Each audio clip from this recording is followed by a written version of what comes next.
All right, we're gonna wait for everybody to join in. Um, we got Stormy joining us tonight, so we're just gonna give her a couple minutes to get situated, and then we'll get started.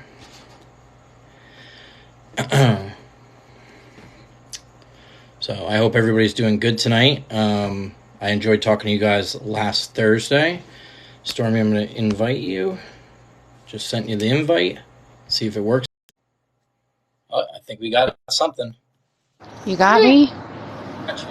All right.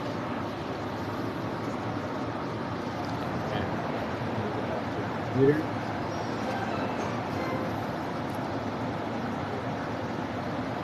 Okay. Stormy, just bring your volume down a little bit. Got it. Is that better? Yep. Okay. So, welcome back, everybody. For those of you who are joining us for the first time, we are doing part 3 of our Tuesday night healing. I'm author Nick Lacey, author of The Souls of Paradise and Paradise Reborn. What we've been doing is giving back to the community a little bit by doing Tuesday night healings. And, by doing so, we're trying to get everybody to join in. And if you're going through anything like emotional turmoil or any mental health issues or anything like that, to use this as a platform for people to feel heard and understood and not feel alone within the subject lines that we talk about. So, our last two, we were going through the 9 symptoms of borderline personality disorder. Now, we are getting into 2 of the most extreme ones of it this week. So, as I said in the last chat, if you feel some sort of way about the subject matter we're about to talk about, we're not trying to raise any issues within you or anything like that. We're just trying to bring light to it, talk about it, and, make everyone feel heard. But if it affects you in any way, feel free to log off or anything like that. Or if there's other things that you would like to talk about, any questions or anything like that, you could either post them in the chat and I'll try to answer them as they come up or towards the end of it. And if you'd like to reach out to me or Stormy directly, you're more than welcome to do so through private message. So, to get us started today, the 2 subject matters that we're going to be talking about tonight are self-harm and extreme emotional swings. So just like in our other live chats, we'll break down the definition of what it is. I'll give some insight as someone who has borderline as to how it's affected me. And then Stormy will give you her insight as far as from a loved one's perspective, how it affects them anytime she's dealt with any of these things or how she's dealt with it, when I was going through it, like I said, as a person who cares standpoint. And it's a good way to, if you're not the one who's suffering from it, be able to understand how somebody else dealt with it and move past it and, got that person who was suffering from it to do different things and to get help. So to dive right into it, self-harm. Suicidal behavior and deliberate self-harm is common in people with BPD. Suicidal behavior includes thinking about suicide, making suicidal gestures or threats, or actually even carrying it out. Now, self-harm encompasses all the other attempts to hurt yourself without suicidal intent. Common forms of self-harm include cutting, burning. Those are like the 2 big ones, but there are other ways of self-harming. I mean, you could be emotionally abusing yourself other than just physically abusing yourself as well. Now, to talk about that, I myself had a problem with it when I was younger. I had a big problem with it. My first time self-harming was when I was 15 years old. I had found out the girl that I was dating at that time, who I thought was the first love of my life. I'd found out that she was cheating on me through a third party. Now, with that being said, what wound up happening was that I was actually at a small deli locally in town when I first heard about it. And, I actually originally heard about self-harming through a TV show. It's not something that I just one day thought of or something like that. And what happened was at the time a friend had a pocket knife and I went under the bridge and I self-harmed myself on my arm for the first time. I wish I could say that was the last time, but unfortunately, it had lasted for probably about, I want to say, 7 years that was going on. It wasn't all the time. It was just something when, things got super, super out of control that I thought that that was the avenue to do so. Primarily, I would say 99% of the time, it was based upon a relationship I was in and how I was dealing with it.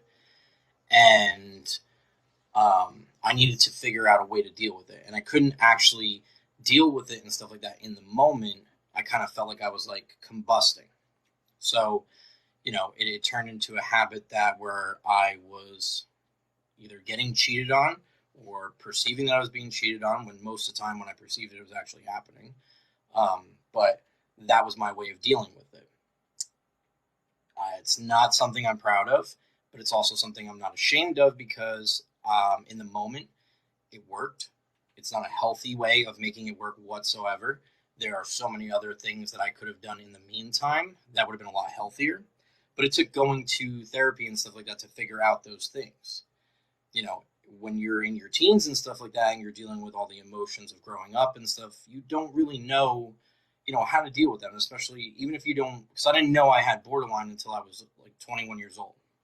So the issue is that in that time, it seemed like the right thing to do. And it wasn't healthy whatsoever, but it did happen. And I'm comfortable enough talking about it because I got help for it. And it's not something that's occurred in many, many, many years. So, you have to look back on these things. And like I said, I found out through like therapy and stuff like that, you have to be honest about them. Going through DBT, going through one-on-one counseling, going through group counseling, it's just a big share. I mean, especially when you're with other people, because everybody's there to support each other, kind of like what we're doing on these therapy sessions, or whatever you want to call them, healing. We're there for each other. We're helping each other out. You're not sitting there and you're not feeling that you're alone in this. Maybe you were that person. You hear a lot of the times, especially with females, they'll cut like their legs or like their arms, like where they can't be seen or anything like that. And it's something that bothers them. So they get into a relationship and maybe someone sees their body for the first time and they're taken back by it. Like, wow, like it's an extensive thing. It's not, I can understand why it's something to be ashamed of. I mean, I've gone through that myself before, going to public events, going swimming in a pool or something like that, because my arms were always on my upper arm where they couldn't be seen, by my dad and stuff like that. But, you're always ashamed of it because anytime you wear, like, let's just say, like, a tank top, people are going to see it. I mean, there's been plenty of times where I've been at work and I've noticed, like, my boss had seen me outside and he'd noticed them. People aren't always going to come out and ask you, like, hey, like, what is that? I mean, what do you even tell them in that thing? Because then you're essentially telling them that, that you do have a mental illness and maybe you're not comfortable letting that be known. So people find places to hide them. But, you have to think back on it that it's just like a tattoo almost. It was a choice that you made. It's always going to be something that reminds you. And just like the popular Papa Roach song, you know what I mean? The scars remind us that the past is real. And it is. You went through it. And you have to look at it in more of a light of, sure, was it a mistake? Absolutely. Was it healthy? Absolutely not. However, it's a mark to remind you that you made it this far and that you kept going. You didn't take it all the way that, you come across people that have actually attempted suicide. A friend of mine, without using any too much information or anything like that, he also suffers from BPD. And he actually wound up going and trying to overdose on pills and stuff like that because he was in so much emotional turmoil. And, when you get in that situation, sometimes it just seems like the only option. And like my excuse for self-harming is that when everything else around me was chaotic, when having borderline in general is chaotic, you feel like you're losing control a lot of the time, especially in certain things like daily life, like overspending or promiscuity, or however you say it. You don't feel like you're in it, or even substance abuse. You don't feel like you can control it. And then when it's over and it's done, it's leaving you feeling just as empty as you were before you did it. But the self-harm and stuff like that, to me, it was a pain that I can control. It was a pain that I knew how much I was going to hurt myself. I knew where I was going to hurt myself, and I knew how long it was going to last. So, to compare that to the emotional relationships I was going through where I was being cheated on, I couldn't necessarily control that. Sure, could I have stepped up and walked away? In some situations, absolutely. But that was something that I could have controlled. And, there was one time in particular where me and a friend of mine, who I spoke about earlier, was going through it when we were going through our own relationship turmoils and stuff like that. When a woman that I was with, that I cared about very deeply, would go out, I knew what was going on. I wasn't stupid. I'd caught her many times before. I was just in a very delicate situation that I didn't want to walk away from. So me and that friend, I would be able to hit him up and I would just say, listen, buddy, we would call it the abyss. So he would say, listen, buddy, I got to go to the abyss tonight. I didn't have to talk about it any further than that. All I had to say was that that's what I needed. And one way or another, he would make his way to where I was staying and we would, drink and we would wind up eventually harming ourselves when the alcohol really kicked in. Was it healthy? Absolutely not. I don't recommend it. It's a very terrible, terrible way to deal with depression and everything else. But in the moment, that bliss from drinking and stuff like that took away all the pain that I was going through when it came to being cheated on. And in that situation, it was blatantly in my face. So, there was no regard whatsoever. It was almost like taunting me to, keep finding out. Keep trying. It's there, but just keep going. And it was very insulting. I didn't know how to handle it. But I was in love and I didn't want to walk away from it. And, it was just very toxic, like a moth to a flame. Being in a relationship with a narcissist it's very difficult, especially when you have borderline, because all the attention that you're giving them, they feed on it. Whereas you're always trying to give them more and more and more. So they're just going to keep feeding on that narcissistic supply. So it's very difficult. So again, self-harm can be in many, many different variations. That was how I did it. A friend of mine that I talked about before, he used to burn himself. He used to light hangers until they got hot, and then he would burn him, so his entire body is covered with burn marks. Again, some people take it to the next extreme, and they do, suicidal gestures or making an actual suicidal attempt. And, rather than go through all of that stuff, there are so many better things that you can do to deal with that. And again, like I said, it does take therapy and stuff like that to figure out, what's going to get you those things. For example, one of the biggest things that people do is they could take an ice cube or a couple ice cubes and you can clutch them in your hands. And by clutching them in your hands, you're giving yourself a sensation of a little bit of pain, but it's not going to harm you in a permanent way. It's not going to leave a scar. It's not going to do anything like that. But it's enough that it could take your mind off of what's going on. Another popular thing is that people like to put rubber bands on their wrists and they'll snap them. And it's like a little pain that they can kind of just focus on and stuff like that to take their mind off of everything else that's going on. And, there's always so many numbers. If you go into my book, both books, when you're in the book itself, let me just find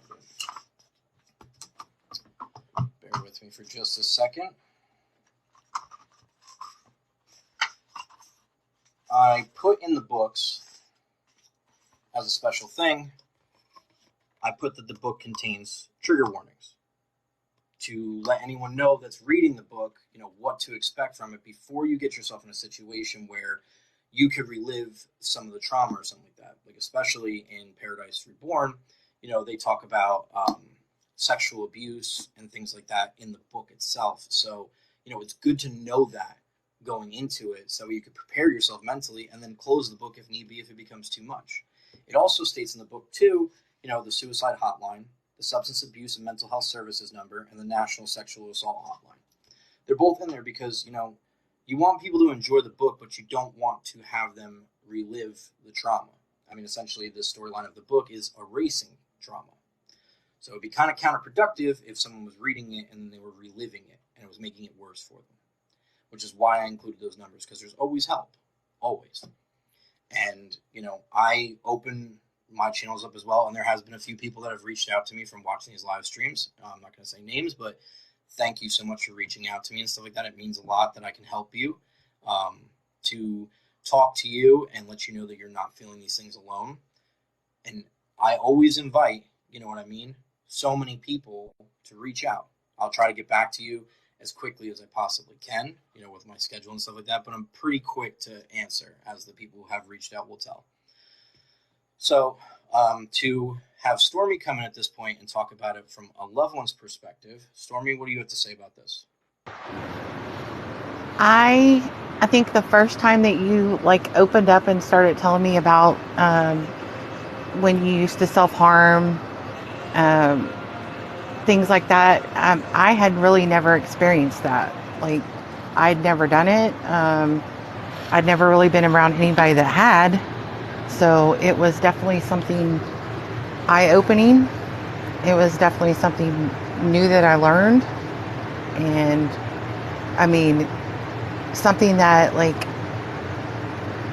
it made me really sad to know that you went through that. But it's something that you had to go through at that time, and I'm sure it made you stronger for going through that and getting past it and things like that. So it's good that you're talking about it, because I know other people probably do struggle with it still, or have struggled with it, and they're not alone.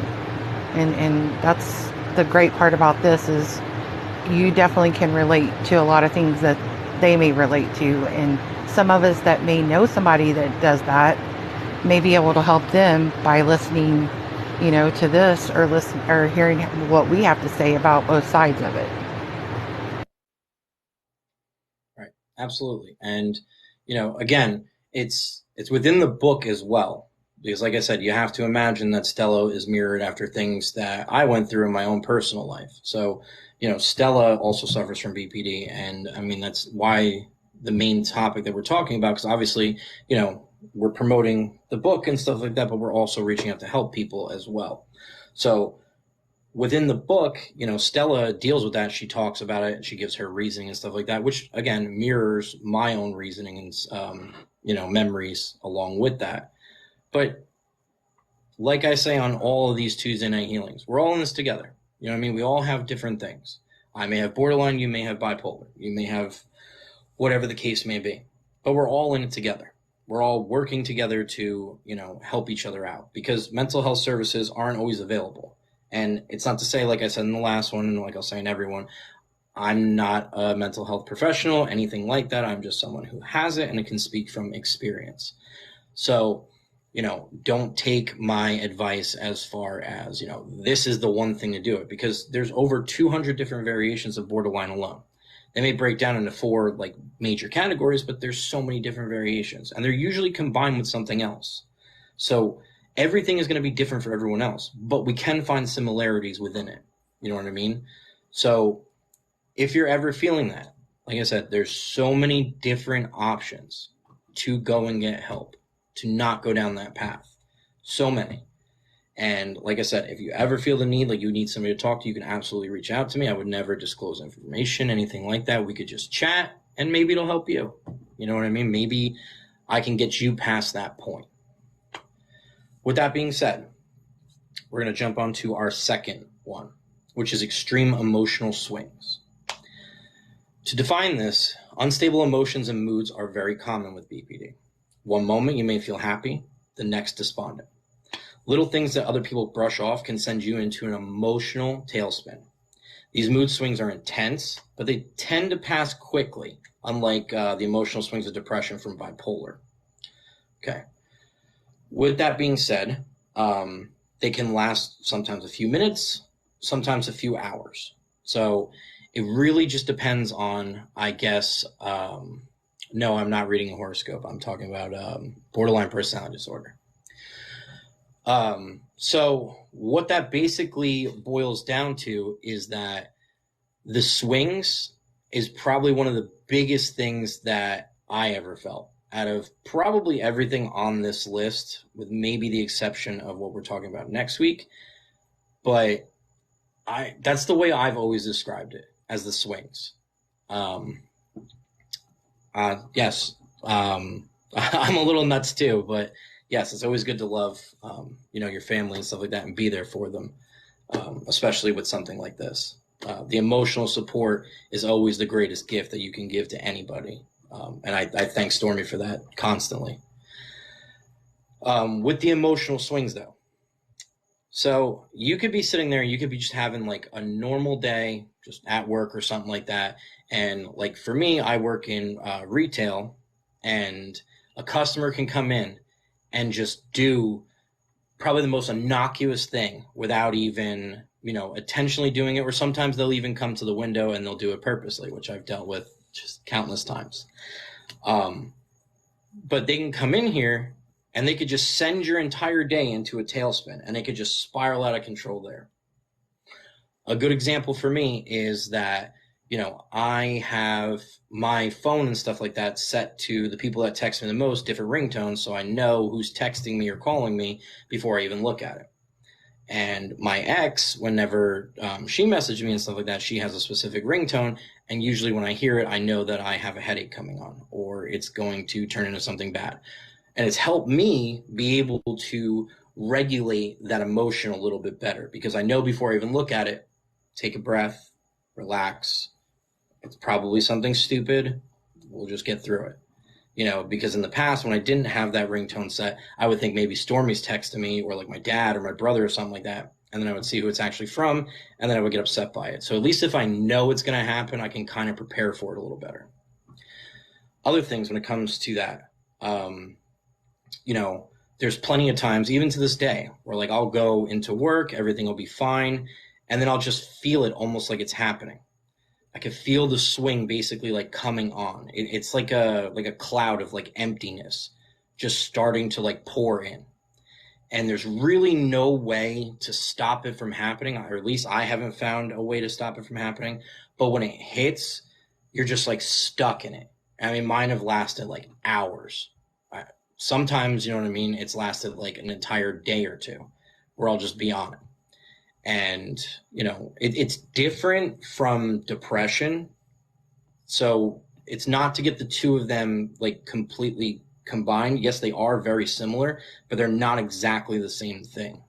So especially when you have like extreme depression, that could last so much longer than these swings, because these swings can go back and forth and back and forth. And like I said, it could be something so stupid, like certain things with me.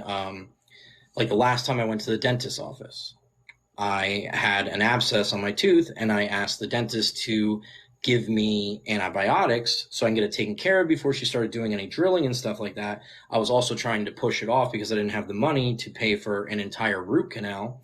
So I was asking her to push it off, and the way she handled it, she was basically telling me like, no, you're basically going to do it my way, or you're not going to do it at all.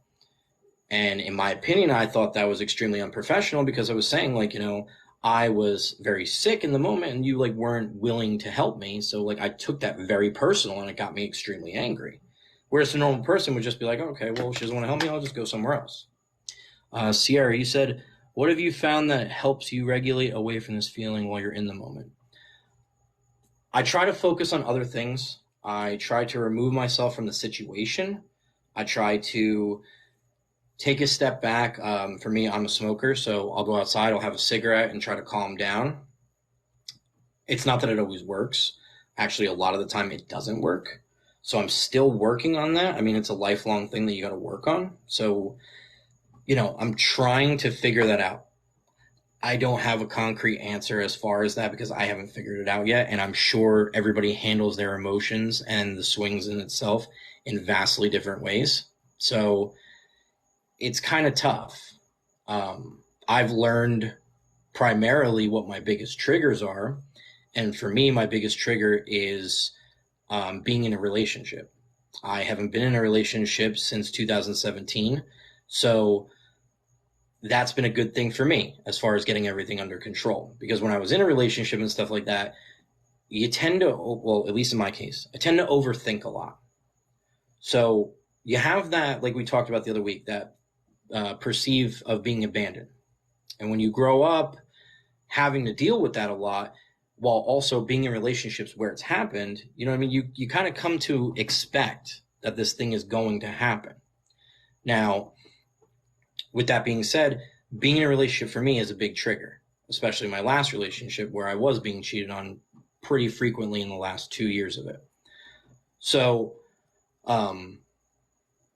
I would be in it and I would get a text message. And let's just say, for example, I wanted to get her to be more, I guess, loving towards me.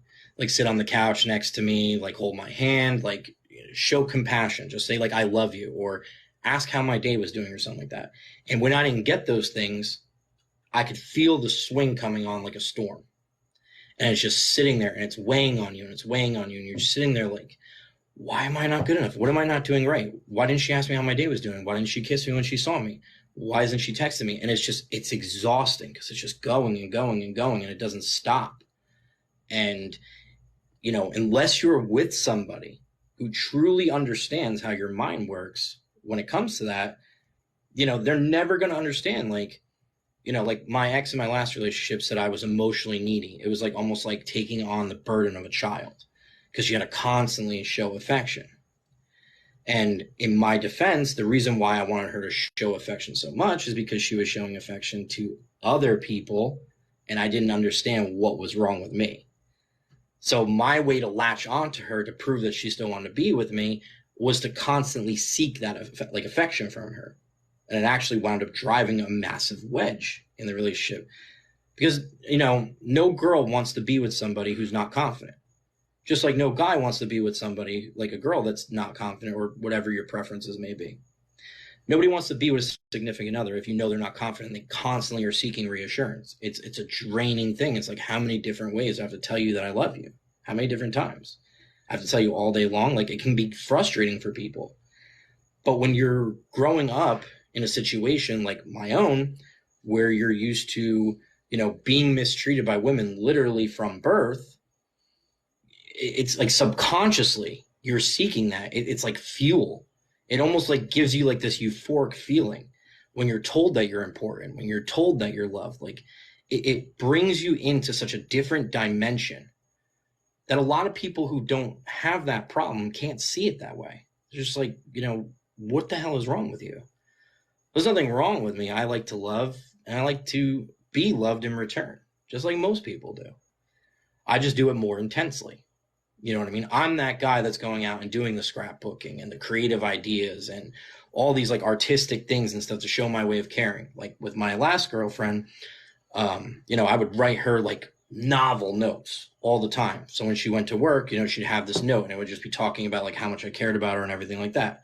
And in the beginning, you know what I mean? She accepted them. And then as they went on, I would find them on the floor of her car, like crumpled up, like she didn't care. And to me, when I would see something like that, I would immediately start going in my head. The swings would kick on and I'd be like, oh my gosh, she hates me. What am I doing? Like, what can I do better? Like, and you're just constantly beating yourself up with no recourse or action on how to fix it.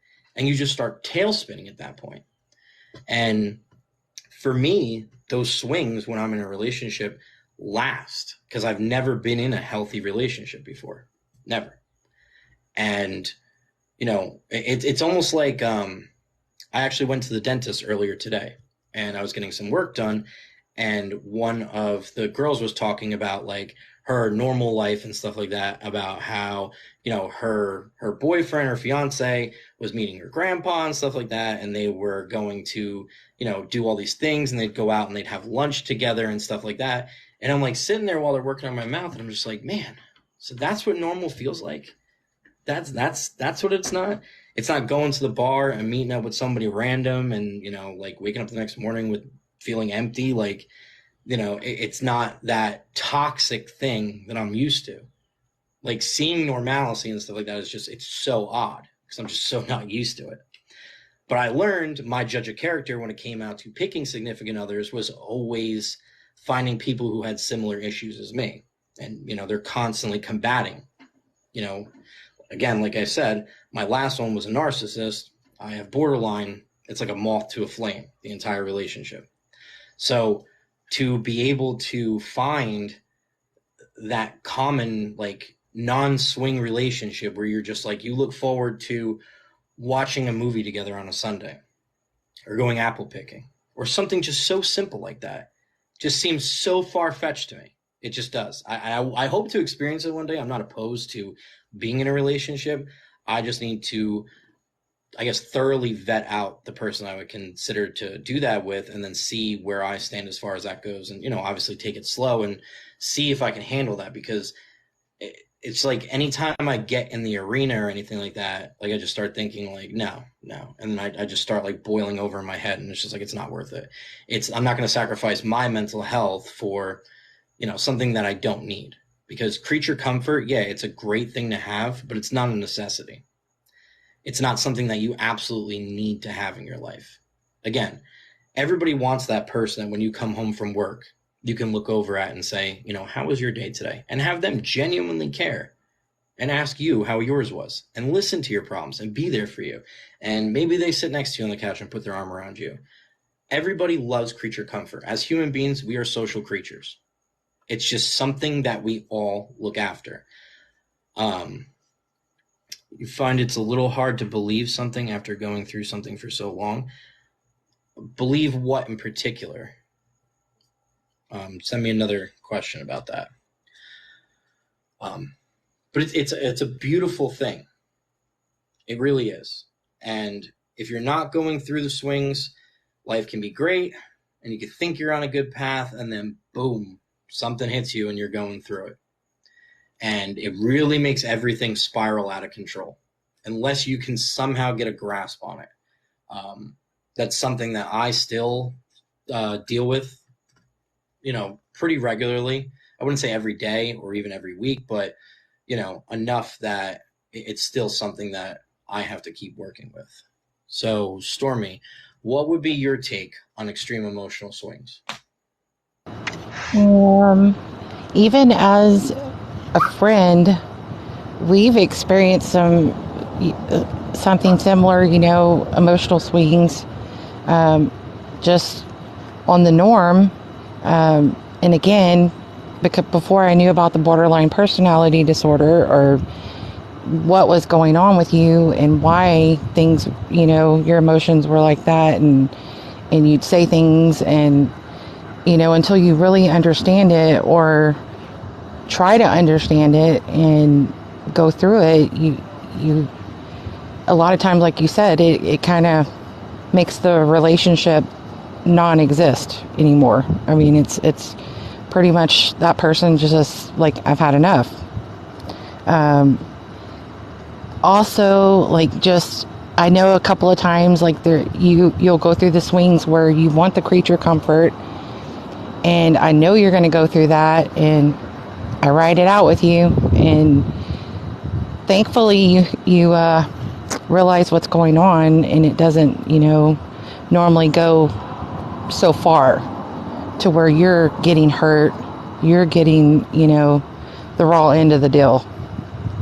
Things like that. I mean, it's just part of being your friend and understanding what you're going through and being there when you go through those things. Yeah. And it's true. I mean, I definitely, and I know Stormy could speak on it. I've definitely put her through the ringer with that as well. You know what I mean? There'll be times where, I'll be like, want to talk all the time and stuff like that. And then there'll be times where, like, I'll just want to be left alone and stuff. And, luckily, through all the years and stuff like that, we kind of found our groove, so where, Stormy can kind of pick up on where I'm going through it and stuff like that, and then kind of take a step back and be like, all right, I'll just give him a little bit of space. I know he's going to snap out of it and stuff. But even what she spoke to about before, that was my biggest thing over the last couple of years. I could just get this one swing where I'm just sitting there, I'm just like, man, like, it'd be great to have that creature comfort. It'd be great to have that person to come home to. It'd be great to, feel that love and like all that stuff. And I'll just be like on dating websites and stuff and going through it and trying to find it and figure it out. And then, I'll go out on date, or I'll talk to the person for a little while and stuff like that. And then the red flags just start pouring in. Then I take a step back and I'm like, okay, like, this is not what I want. Or I'll get myself into a situation where, like, I'll start to realize that, like, I'm becoming like over caring and stuff like that. But it's, there's certain things in my life and stuff like that that have made me extremely cold when it comes to especially relationship things. I have been absolutely embarrassed in my last relationship from the things that transpired in it that were done to me. It's not the time nor the place to even go into it, but you know, I have to respect the other party as well. But it was extremely, extremely toxic, and it definitely did a number on me and changed me on who I was as a person because of it. It was like an emotional scar that like I'll always carry with me. But then also it was a huge learning experience as well because it taught me to never put all my eggs in one basket, to be on guard when it comes to being with somebody. Because even if you think you know somebody, you don't really know them fully because people change over time. I mean, you could be with somebody for years and then one day, you know what I mean? You can come home and you could find something on your laptop. It's not exactly the best thing to find. It happens to everybody. Everybody goes through it. And unfortunately, with the way things are in today's time, when it comes to like social media and availability, it's so easy nowadays to jump on and find the next best thing rather than to, for example, in a marriage, sit there and be able to stick through it through better or through worse. People hit that emotional turmoil and they're just like, you know what? No, I'm going to I'm getting attention from these 5 other people. I'm going to get what I need from them. I could just leave you exactly where you're at. And it happens. Unfortunately, it happens so much. And there's so many people that I know that are watching this and stuff like that who have been through just that scenario in general, who can speak to that. The difference is when it comes to borderline, to tie this all together, is that everyone goes through the blues. Everyone feels heartache. If you get cheated on, you get lied to, whatever the case may be, you go through a bad breakup, everybody goes through it. Everybody deals with it a different way. The problem is when you have borderline, you go through it, you go with it in an extreme way. You sit there finding yourself like, that person wronged you. They cheated on you. They lied to you. They were terrible to you and stuff like that. But you find yourself begging for them to come back. You find yourself sitting there like literally like that's the only thing you can think of. Is the only thing you can focus on. Just like, please don't leave me. Like, I hate you, but please don't leave me. And you don't know why. You can't break from it. It's just like a thought that just won't go away. And you keep pushing it, and it goes nowhere. And it was like one of the greatest pieces of information that my dad ever gave me. And he told me that, like, when I was going through my last breakup, he told me, you got to get mad. Not mad in a way where you get angry at the person and treat them badly. That's not what it's about. You got to get mad. You got to stick your feet in the ground and say, look what that person did to me. Look what they did. Like, how can I allow this to happen? I need to stand up for myself. And that's not be combative or anything like that. It's standing up for yourself and saying, enough is enough. I have self-worth. I'm better than this. I don't need to be treated like this. There's so many other people out in the world that wouldn't do this crap. Why am I dealing with this? Why would I want to be with a person that does that? And you start to get angry because you think about all the times that you should have left. You think about all the times you should have stood up for yourself and just said, enough is enough, I'm done, and just walked away from it. Knocked out years of emotional abuse that kept happening because you didn't stand up for yourself and say, enough is enough, I'm done, goodbye. And walk away from it. I understand when there's children involved and stuff like that or other circumstances, it's difficult to do so and it's scary and it's daunting. I've been through it. But when you figure that out and you start to finally get mad for putting up with the crap, you realize that I would have been so much better off if I had just left sooner, if I had just dealt with this in a different way, if I didn't spend so many nights laying there in bed wondering why I wasn't good enough. It could have been averted. And then it wouldn't leave such a terrible taste in your mouth when it came to relationships. It wouldn't, because you could just get out of it instead of letting it progress. It goes again with the swings. Borderlines love hard. If you do your research about borderline, you will see, because the emotions are felt so strongly, we love hard. We also hate hard. Everything, there's no gray area. It's black or white from one extreme to the next. You're either really like putting someone up on a pedestal, which we'll get into about favorite persons, which is a big thing that borderlines do. They rely so heavily on somebody that they become their favorite person. That's different than a best friend. It's somebody that they are relying on for their emotions and stuff like that, which as it comes up, we will get into. But if you're not getting the attention from that person, it's going to send all these symptoms to start rising up within you. And if you don't deal with them in a healthy way, you're going to tailspin. You're just going to. And there's no way around it. You have to be able to dig your feet in, get mad, not at the person again, mad within yourself. And it's not like I wish there was a better word than mad, but that's what I was told. You're not getting physically angry. You're standing up and saying, enough is enough. I'm done feeling this way.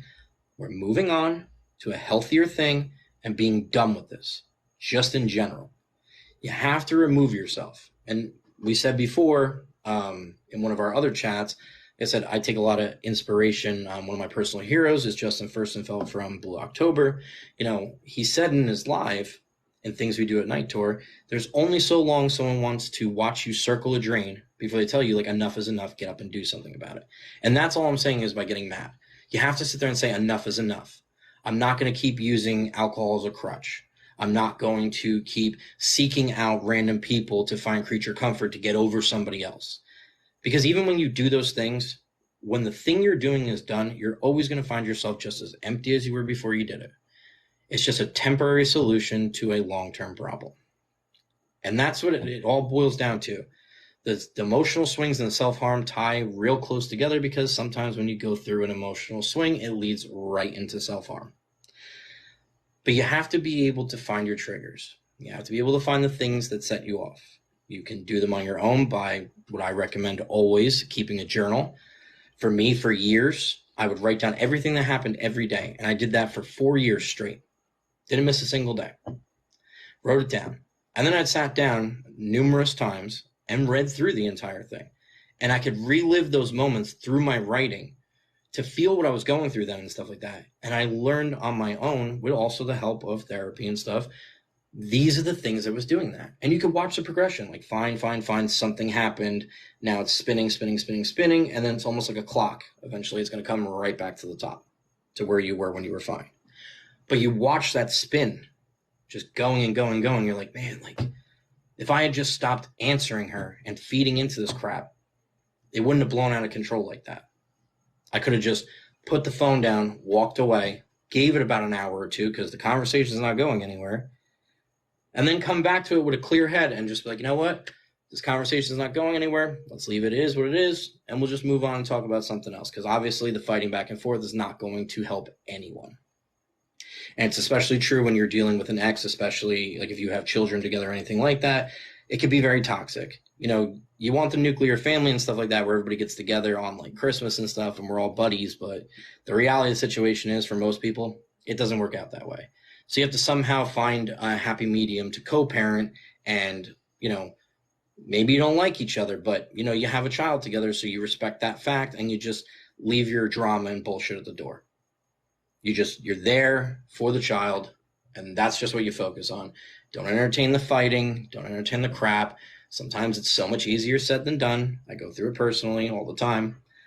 But you just have to find that thing where you can just take a breath and just say, is it worth it? No, it's probably not worth it. Especially when you're talking to somebody who doesn't like you. Does it matter what they think about you? No. As long as they're a good parent to your kid, you're a good parent to your kid. What does it matter? Don't do anything that's going to harm either of them. They won't do anything to harm you, hopefully. And we just live in a happy thing where we just work together the best we can and leave our opinions at the door. So, like I said, those two things for me were a big, big thing when it came to getting them under control. But I'm glad that I did for the most part. The self-harm definitely, but the swings, it's just a constant thing. I stay away from things that I know they're going to be bad.